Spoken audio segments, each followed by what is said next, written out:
La Iglesia Cristiana Familia de Gracia de Valdivia presenta las voces de personas comunes al servicio del Evangelio de Jesucristo. Voces de Familia de Gracia. He estado últimamente pendiente de YouTube porque ahí publican algunas cosas. Algunas son interesantes, no todas. Otras son mentiras. Pero hay una que me llama mucho la atención. Hace algunos años, creo que el 2021, se lanzó al espacio un observatorio distinto a los demás. Chile tiene fama de tener los observatorios más grandes del planeta. Estoy hablando de observatorios espaciales. Pero lanzaron al espacio un observatorio que orbita la Tierra. Es un satélite. Y ha logrado tomar unas fotos espectaculares, que ha causado revuelo en el mundo de la física porque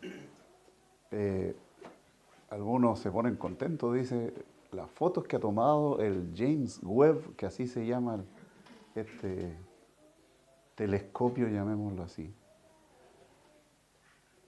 como que contradice la teoría del Big Bang, como que la desmitifica. Pero hace poquito publicó algo un famoso físico moderno que se llama Michio Kaku, un japonés, y él dice, no, en realidad no es que el James Webb contradiga la teoría del Big Bang. Lo que podemos ver ahí es algo más espectacular. Vemos el inicio de otro universo. Anda, dije yo, no sé de cuál fuma este, pero eso ve él. Yo digo, mucha gente puede aceptar eso. Por muchos años la gente acepta cosas que dice alguien que se para con aire de intelectualidad superior. Por siglos se creía que la Tierra era el centro del universo. Cuando digo siglos me refiero como a 16 siglos. Que el centro del universo y que todo giraba alrededor de la Tierra y que la Tierra estaba quieta.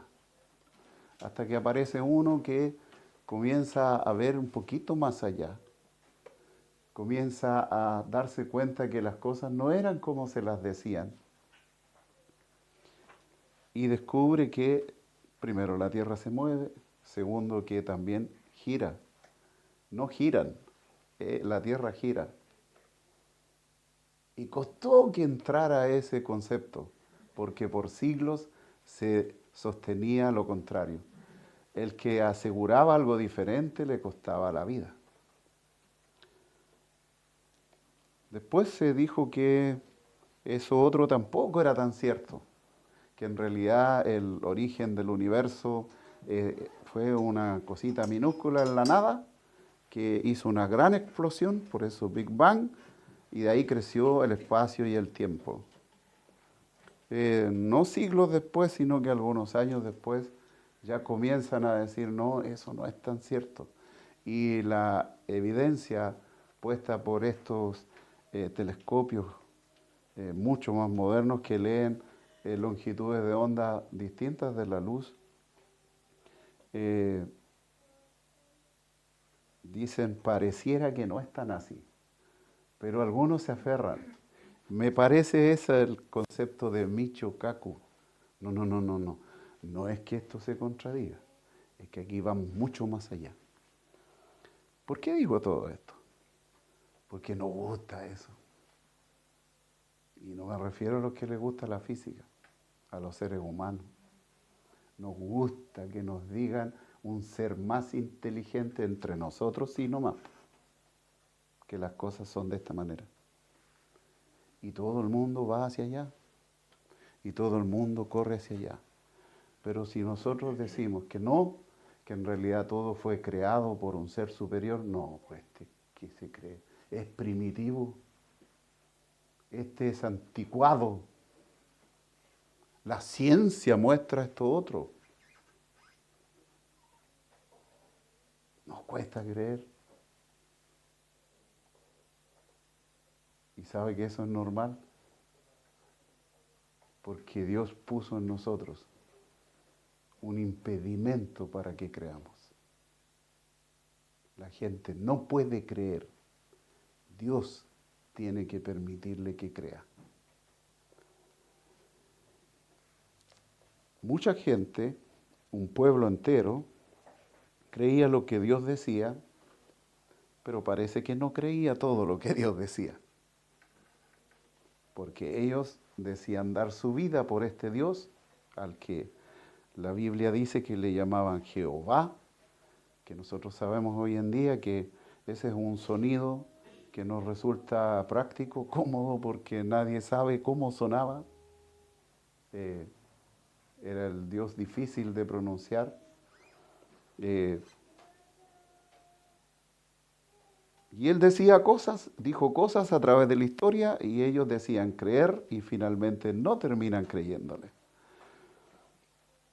Alguien escribió una carta para todo ese pueblo, que respecto a Dios ellos actuaban como nosotros respecto a lo que es la ciencia. Y escribe esta carta, no se sabe el autor, algunos piensan que puede haber sido, si no Pablo, un discípulo de Pablo. Entre ellos yo pienso así, pero no importa lo que yo piense. Lo que pasa es que esto no tiene autor, pero sí está dirigido a un pueblo, al pueblo hebreo. Y voy a leer el capítulo 8 de la carta a los hebreos. Sí, Hebreos 8. Un amigo leía Hebreos. Parecido, pero no igual. Hebreos 8. Los 13 versículos. Dice, ahora bien, el punto principal de lo que venimos diciendo es que tenemos tal sumo sacerdote, el cual se sentó a la diestra del trono de la majestad de los cielos, ministro del santuario y de aquel verdadero tabernáculo que levantó el Señor y no el hombre. Porque todo sumo sacerdote está constituido para presentar ofrendas y sacrificios, por lo cual es necesario que también éste tenga algo que ofrecer.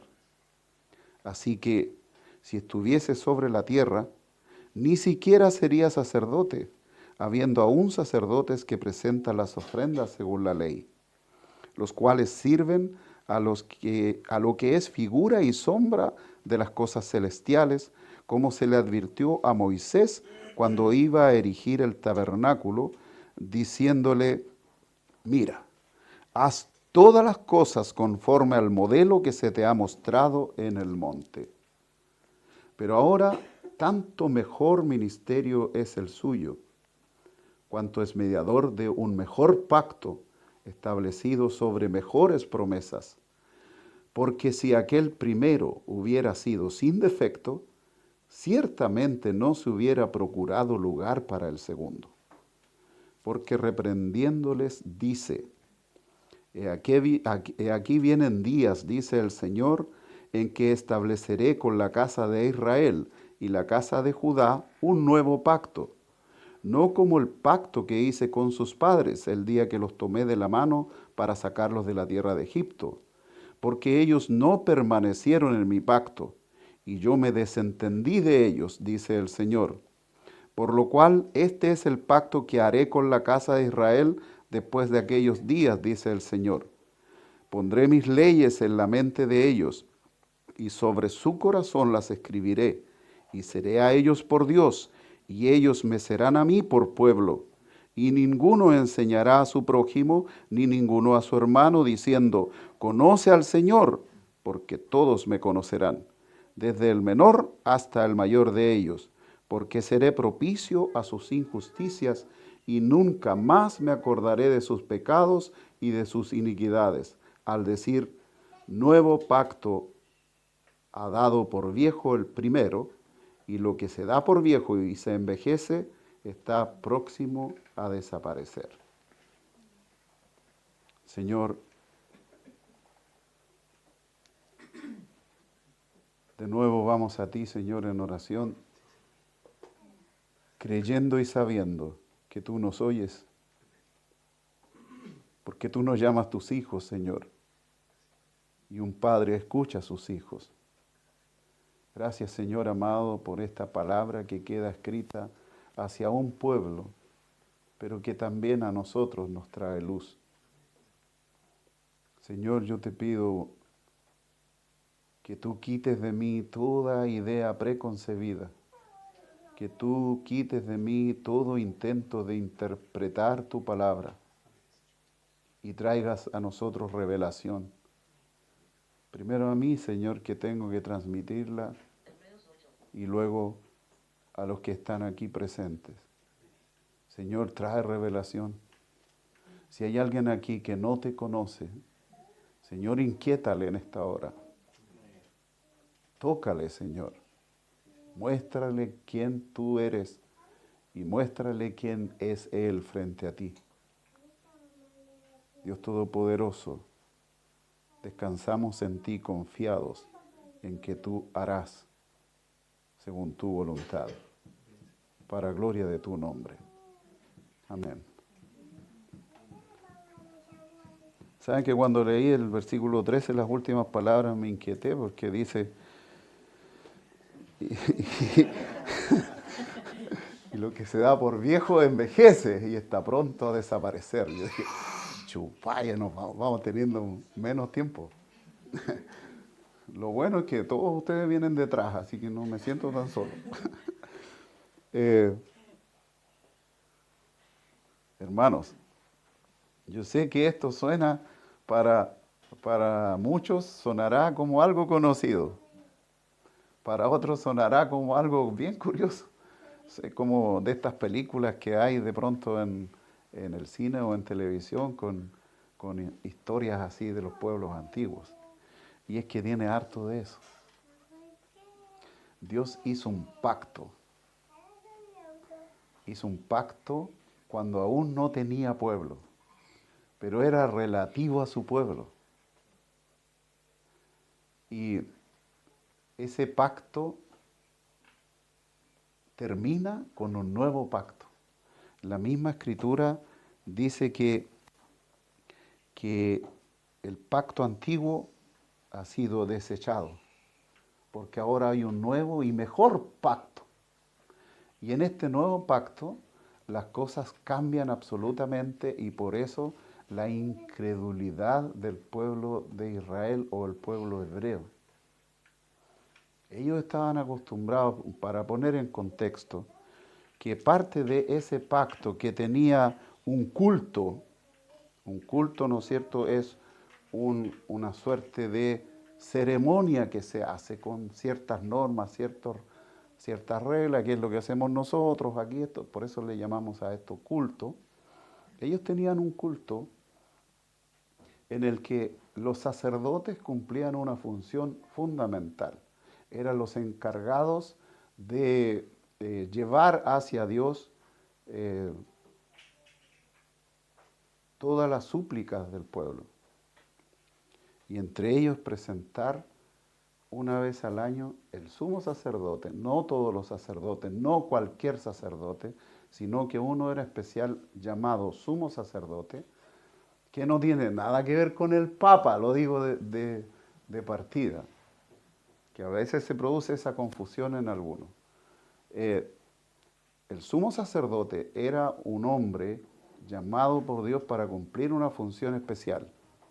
Dentro del tabernáculo o el templo había un lugar, que lo vamos a decir así en sencillo, que era, pongamos que era esto aquí, lugar santísimo se llamaba.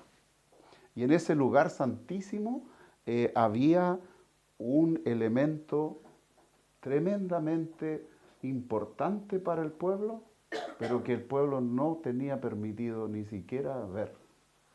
Aquí había un un velo, había una cortina que no se podía mover fácilmente, ni se podía romper. Y solo ingresaba aquí el sumo sacerdote. No se paseaba él por ahí, sino que entraba una vez al año. La carta a los Hebreos antes está describiendo precisamente todo esto. Se está refiriendo a los textos antiguos, donde se describe con mayor detalle. Entonces, el sumo sacerdote entraba una vez al año en lo que se conoce como el día de Yom Kippur y derramaba ahí la sangre de un cordero, de un carnero degollado, y para solicitar remisión, año tras año. Ese sumo sacerdote, como era un ser humano, se podía morir. Es más, se moría. Pero se podía morir dentro ahí también. Se podía morir si Dios no aceptaba esa sangre. Porque bajaba la Shekinah, que era la gloria de Dios representada en una llamita azul, y hablaba con el sumo sacerdote. Pero si otro sacerdote entraba a decir, Señor sumo sacerdote, alguien lo necesita, ese moría. O si alguien iba a entrar ahí para que limpiar, se moría. Nadie podía entrar ahí, excepto el sumo sacerdote. Y donde podían llegar los sacerdotes era en el lugar santo. Era el lugar inmediatamente después de este lugar santísimo. Ellos ahí entraban y también rociaban sangre en los utensilios y todo eso. Pero el problema que había con eso, dentro de ese pacto, es que tenía que hacerse este acto año tras año, vez tras vez. Y solo podían hacerlos los descendientes de la tribu de Leví. Jacob tiene 12 hijos, las 12 tribus, una de ellas era Leví. Cada tribu lleva el nombre de uno de los hijos de Jacob o Israel. Y nadie más podía ser sacerdote, por lo tanto ninguno podía ser sumo sacerdote si no fuera de la tribu de Leví. Y la Biblia lo describe, y especialmente Hebreos, lo describe como el orden de Aarón. Aarón fue el primer sumo sacerdote, hermano de Moisés. Entonces, del orden de Aarón, tengamos en cuenta esta palabra y lo que significa. Del orden de Aarón significa que es un ser humano que se muere. Es un ser humano que falla. Es un ser humano que cada vez que va a entrar al templo tiene que primero lavarse él. Tenía que hacer todo un ritual para purificarse, pedir perdón por sus pecados y luego recién podía pedir perdón por los pecados de los demás. Ese era el sumo sacerdote del orden de Aarón. Pero lo que está diciendo aquí desde el versículo 1 del capítulo 8 dice, ahora bien, el punto principal, o sea, está hablando de algo antes. Y lo que está haciendo es que está exponiendo para los hebreos que hay otro nuevo sumo sacerdote, que no tiene que ver con la descendencia de Leví, que no tiene que ver con el orden de Aarón, sino con uno distinto. Está hablando de Melquisedec. Y ahí explica que Melquisedec no tiene principio de días, no tiene descendencia, no tiene fin. Y que es semejante al Hijo de Dios.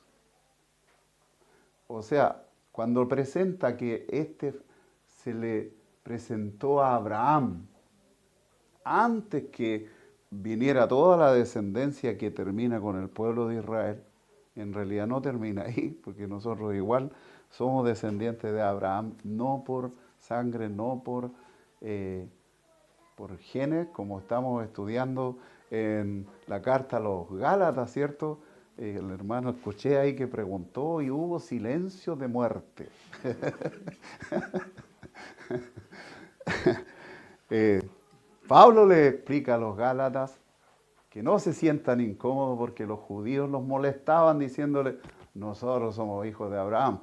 Y entonces les aclara que, bueno, los gentiles, los griegos, todos los demás pueblos, también si están en Cristo. Entonces, ¿qué está haciendo aquí el escritor de Hebreos? Está mostrando que hay un sumo sacerdote que tiene un orden distinto del orden de Melquisedec. Este Melquisedec que tiene nombre bastante especial, pues, que es tiene el nombre de,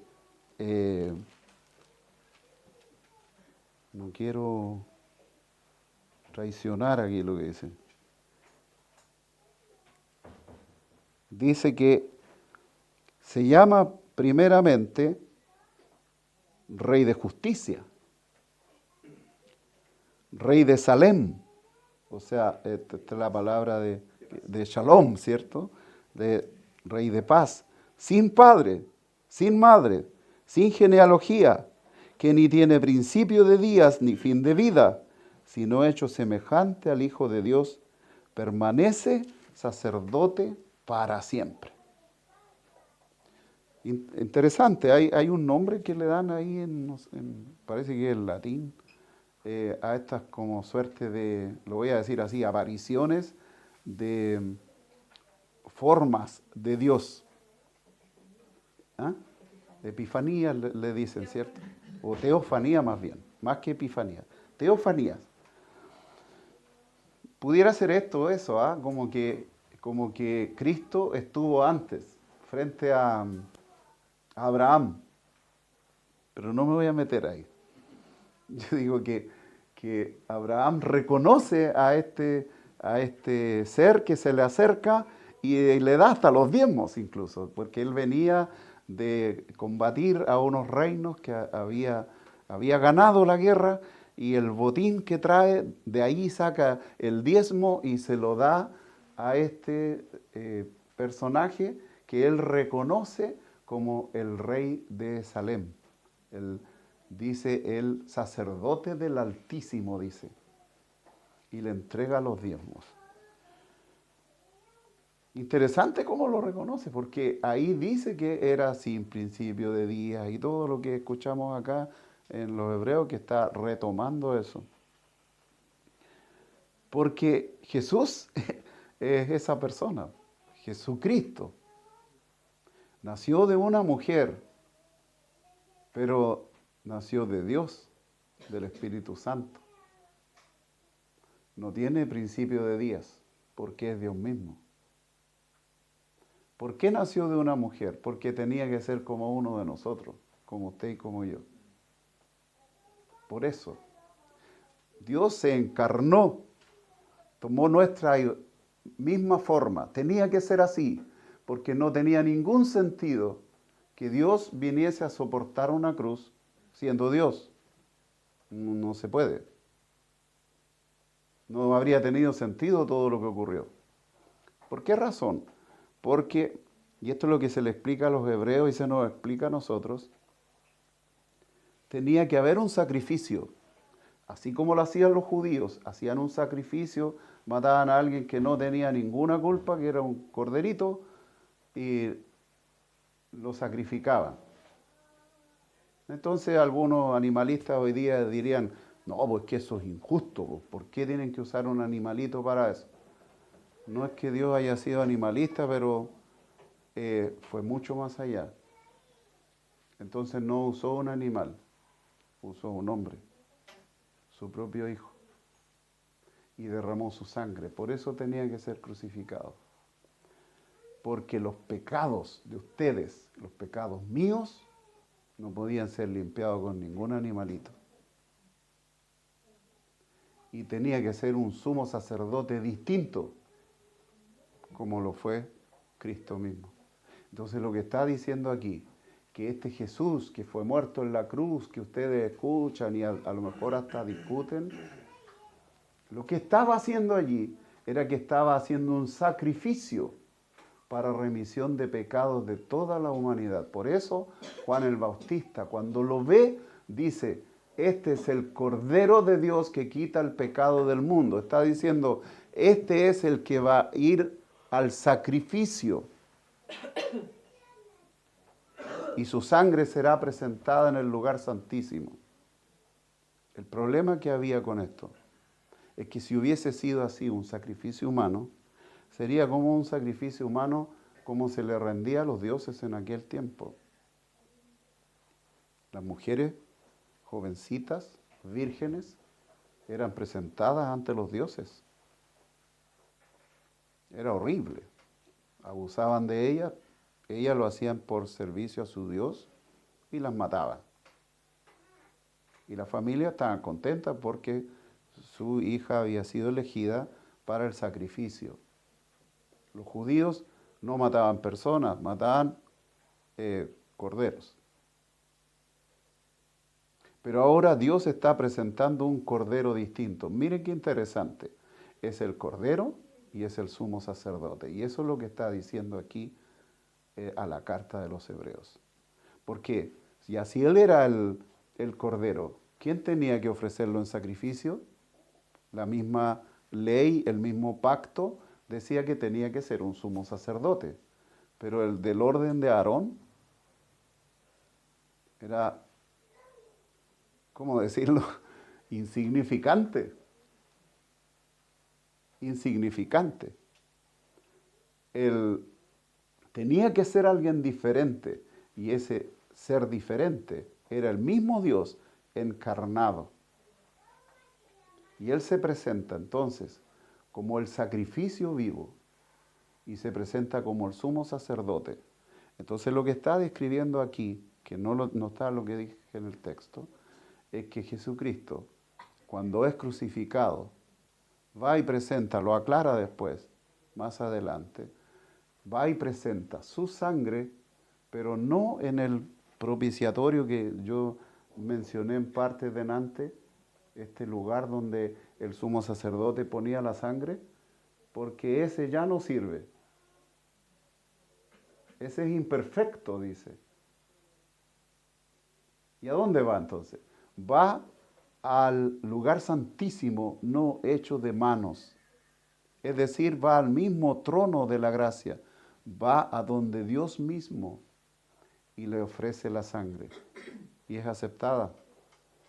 Y por ese solo hecho, nosotros podemos tener perdón de pecado, dice, para siempre. Amén. Para siempre. No tiene que hacer un nuevo sacrificio. No va a haber un segundo Jesucristo. No va a venir otro hijo menor de Dios a presentar un nuevo sacrificio porque el otro fue más o menos nomás. No, el primer pacto fue anulado y fue reemplazado por un nuevo pacto perfecto. Una vez y para siempre. Entonces usted ya no tiene que hacer nada. Ya no tiene que comprar un corderito o ya no tiene que comprar un animalito para ofrecerlo en sacrificio a un Dios que está airado, porque ese mismo Dios sigue airado, pero Él ofreció el cómo porque de la otra manera era imposible. Nadie cumplió la ley, excepto Cristo. Mataban un corderito que era inocente, Cristo también. Mataban un corderito que no tenía pecado, los corderos no pecan, Cristo tampoco. No conoció pecado, pero por nosotros Dios lo hizo pecado. Y ahí estamos nosotros ahora. ¿Y qué nos importará si no somos judíos, no somos hebreos? Lo que pasa es que aquí, cuando dice que hará un solo pueblo, está hablando de los judíos y todos los que no somos judíos. La Biblia los llama gentiles. De esos hace un solo pueblo, entonces sí nos compete a nosotros. Sí nos compete a nosotros. Porque es cierto, nosotros no hacemos sacrificio en un templo, solo tenemos que leerlo como parte de la historia, pero no necesitamos hacer eso. Porque el estar en Cristo es nuestra garantía de que el sacrificio hecho allí también a nosotros nos sirve. Y entonces se nos quita los pecados. Dice que se olvida de ellos. Nunca más me acordaré de sus pecados y de sus iniquidades. No tenemos un Dios desmemoriado. Tenemos un Dios que está muy consciente y que si Él perdonó tus pecados, los perdonó y se olvidó. No es como nosotros. Como dice un cantante, Marcos Vidal creo que es, no es como yo, dice. Tal cual. El problema del ser humano es que tiende a poner a Dios como mirándose a sí mismo. Entonces busca características humanas en Dios. Grave error. Una de las primeras cosas que debemos darnos cuenta es que la Biblia dice que en Cristo están sustentadas todas las cosas. No puede ser como nosotros. Trate de abarcar lo más que pueda usted. A él tiene sus brazos. No va a llegar muy lejos. No es un ser humano. Él tenía la forma de humano porque él quiso habitar entre nosotros. Y la Biblia lo describe como la mayor de las humillaciones. Ser como uno de nosotros no era un privilegio. No, era una vergüenza. Era una humillación, así lo describe la Escritura. En Él todo se sostiene. Claramente no es como nosotros. Él es Dios y Él sostiene todas las cosas. Este supuesto otro universo que dice Michio Kaku, también lo sostiene Dios, si lo hubiera. Entonces no es como nosotros. Nosotros somos olvidadizos. Dígamelo a mí. De pronto no sé a dónde dejo los lentes. Somos olvidadizos. Dios no. Nosotros decimos, no, sí, te perdono, pero de esta no me olvido. Y ya va a llegar el momento en que te la voy a recordar. Y la recordamos. Dios no hace eso.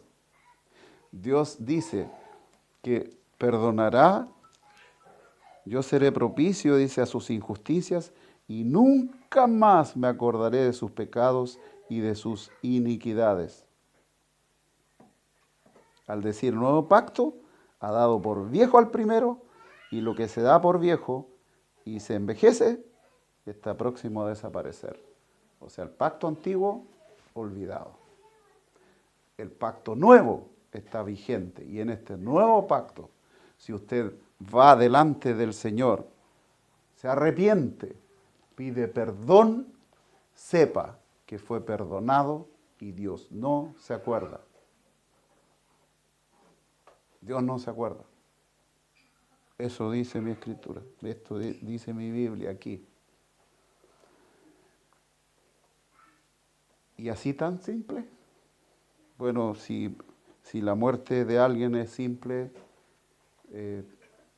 diremos sí, pues así de simple. A Dios le costó la vida de su propio hijo. Pero Él es Dios, como que no le pasó nada. Pudiéramos tomarlo así, pero Él podría no haberse humillado nunca, si Él es Dios. Podría haber dicho, ya sabes qué más me aburrieron. Listo, voy a hacer otra creación. Chao nomás. ¿Y quién se va a acordar de ustedes? Nadie. ¿Y qué va a importar si el universo empezó allí, si tiene fronteras, si no tiene? ¿A quién le va a importar? Si Dios no quiere, no nomás. Como la figura del alfarero que se recurre aquí. Un alfarero hace su vasija y si le gustó, la embellece ahí, la tiene, la muestra y se enorgullece de ella. Si no le gusta, la rompe. Porque, total, la arena ahí o la tierra no va a reclamar.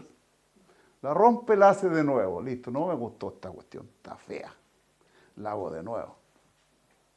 Dios podría haber hecho eso. Se arrepintió Dios de habernos creado. Es como, chuta, listo para decir ya, está bueno. Vamos a hacer otro barrito aquí, vamos a hacer todo de nuevo. Pero este lo vamos a hacer mejor porque el otro salió pifiado. No lo hizo.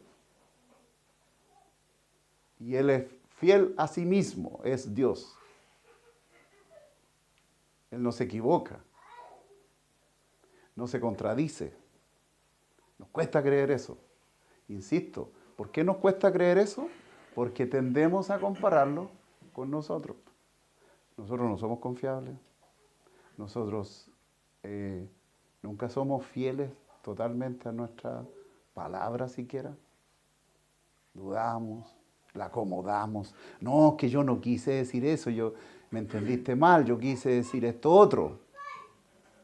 Eso es nuestro. Dios no es así. Dios no es así. Por eso, desde el comienzo, las cosas están claras en Él y hasta el final de los tiempos seguirán estando claras. Como por ejemplo, que todos aquellos que no están en Cristo van a arder en el infierno. Y los que estamos en Cristo nos gozaremos con Él en el cielo. ¿Somos mejores? No, no dice eso. Somos exactamente igual que los que van a arder en el infierno, solo que ellos arderán, nosotros no.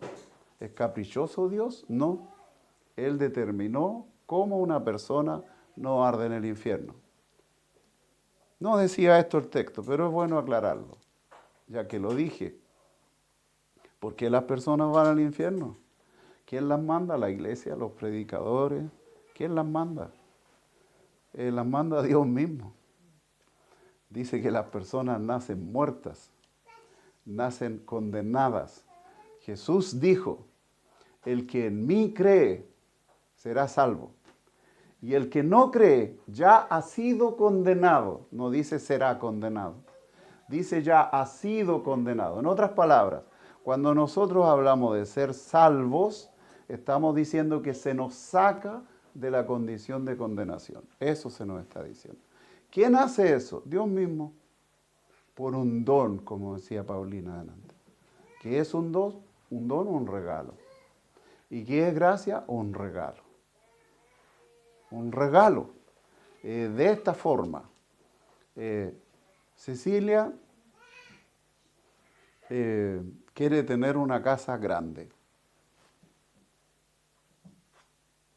Cualquier parecido con la realidad es solo un ejemplo nomás.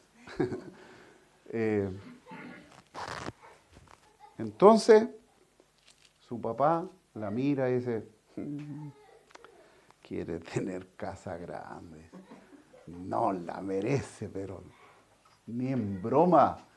Yo le haría una casa grande a la Damari, dice. Y no a la Ceci. No, ha sido un dolor de cabeza, ya no me queda ni pelo, diría, por la Cecilia. Pero un día dice, pucha, igual es mi chiquilla, yo la quiero tanto. Y dice, ven Ceci, salgamos a dar una vuelta. Y sale la Ceci, ya me van a retar. ¿Qué habré hecho otra vez? Y le dice, mira, ¿te gusta esa casa? Linda como la de sus sueños. Le dice, es tuya. ¿Cómo? Sí, es tuya, te la regalo.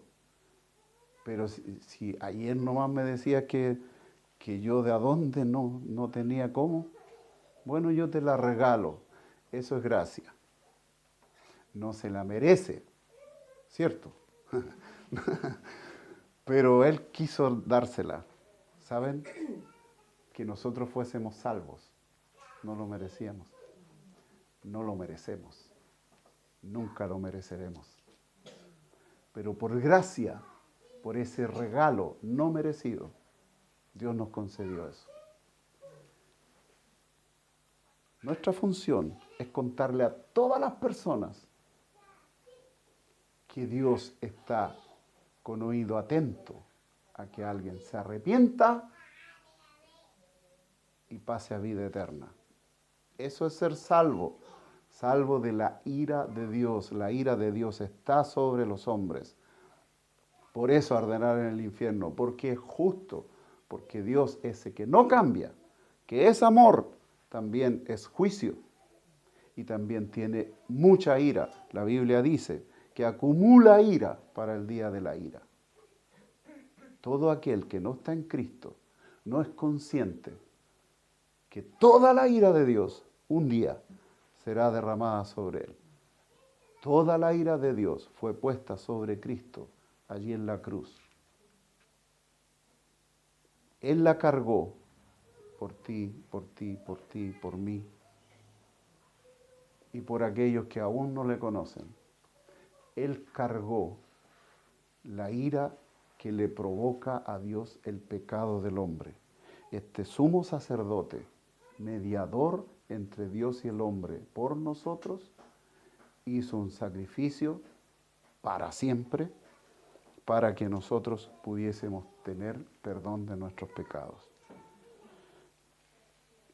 Yo sé que aquí quedaron muchas cosas que se podrían decir y no se dijeron, porque no es un estudio, es solo una predicación.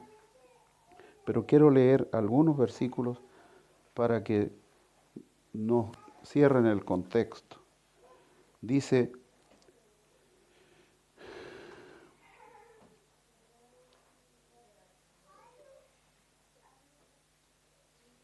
queda pues, estoy en el 18 del 7, queda pues abrogado el mandamiento anterior a causa de su debilidad e ineficacia, pues nada perfeccionó la ley, y de la introducción de una mejor esperanza por la cual nos acercamos a Dios. Y esto no fue hecho sin juramento. Esto era importante para los judíos, porque los otros ciertamente sin juramento fueron hechos sacerdotes, pero este con el juramento del que le dijo: juró el Señor y no se arrepentirá, tú eres sacerdote para siempre, según el orden de Melquisedec. Aquí se estaba refiriendo a Cristo. Por tanto, Jesús es hecho fiador de un mejor pacto, y los otros sacerdotes llegaron a ser muchos, debido a que por la muerte no podían continuar.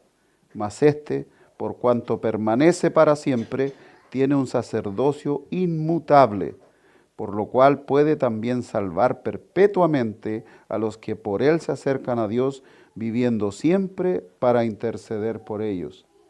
Porque tal sumo sacerdote nos convenía, santo, inocente, sin mancha, apartado de los pecadores y hecho más sublime que los cielos, que no tiene necesidad cada día, como aquellos sumos sacerdotes, de ofrecer primero sacrificios por sus propios pecados, no conoció pecado, y luego por los del pueblo, porque esto lo hizo una vez para siempre, ofreciéndose a sí mismo.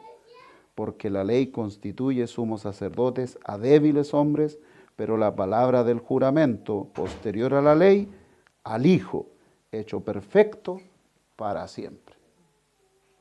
¿Podemos ir confiados a Cristo entonces? Absolutamente. Si alguien aquí no le conoce y el Señor le ha hablado ahora, le ha inquietado, no tenga duda que Él escucha. La Biblia dice: arrepentíos y creed en el Evangelio. El Evangelio es Cristo, el que hizo este sacrificio una vez y para siempre. ¿De qué nos arrepentimos? De nuestro pecado. ¿Cuál es el pecado? Todo lo que hacemos que ofende a Dios. ¿Y qué ofende a Dios? Hasta nuestro respirar. Todo ofende a Dios. O sea, pido perdón porque nací, sí. Pido perdón porque he vivido toda esta vida, sí. Porque toda esta vida, dice la Biblia, usted ha vivido como un enemigo de Dios, apartado de Él, aunque diga que cree, porque los demonios también dicen creer, es más, creen. Y como le conocen, tiemblan. Entonces no importa eso. porque a lo mejor no sabe ni en qué cree.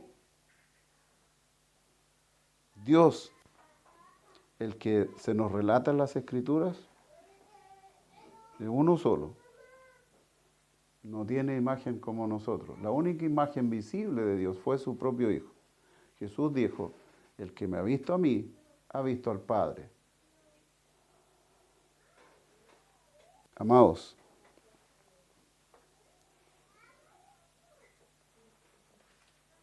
el primer pacto tenía ordenanzas de culto y un santuario terrenal. Este segundo pacto, no. En Cristo somos libres. El culto que hacemos no es para un sacrificio a Dios. El culto que hacemos es un sacrificio de alabanza. No es un sacrificio que va a expiar nuestras culpas, sino que es una instancia para adorar a nuestro Dios, alabar a Dios. ¿Se le alaba cantando? Sí.